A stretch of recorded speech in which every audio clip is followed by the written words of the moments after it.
Hi guys, welcome to the family motor. Stuff's still going on with the FN2, just waiting for some new wing mirror covers that I've had hydro dipped to arrive back. They look stunning already. I've got a couple of other bits.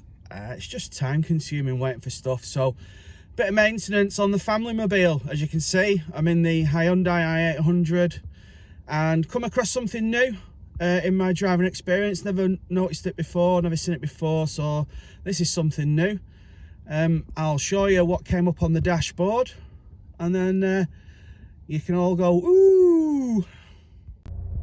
As you can see, we have a thing called the Urea level, and the little wet trump above water next to the fuel indicator light is a new one on me. I've never seen it before, but it's an indication that the Urea level is low.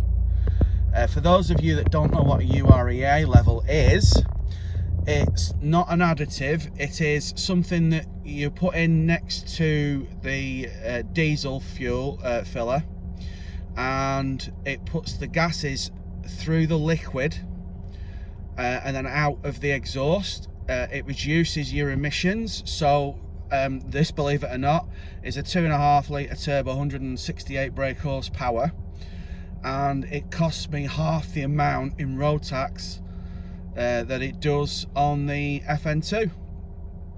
So what is URA is the question.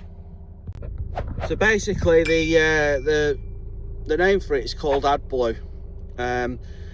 According to the service book, you add, when you get the first one, and you add 2 litres in, no more.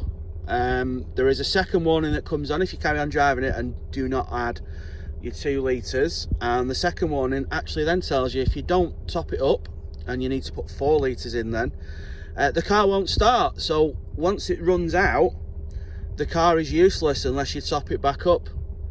So if you have a vehicle that takes this, remember to keep it topped up and keep an eye on it. So I'm going to go and fill it up now. So just like I said, next to the fuel filler cap there's another one.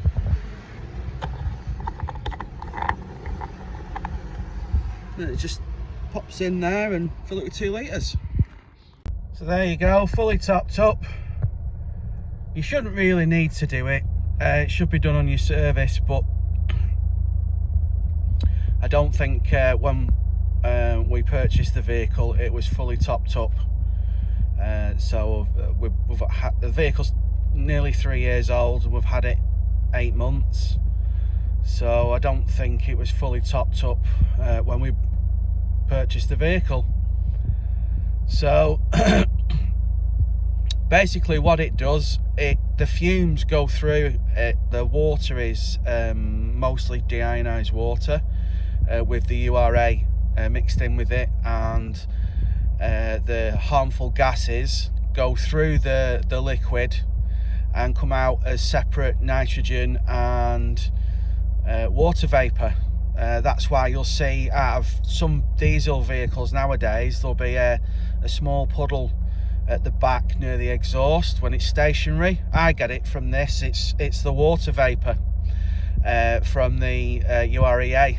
So when people think the head gasket's gone, it hasn't. It's just this. It's actually law in America. If I'd have to look it up properly, but I'm pretty sure it's law in America to drive a diesel vehicle. It's got to have this system attached because it's the only way that it can bring the emissions down to the US standard.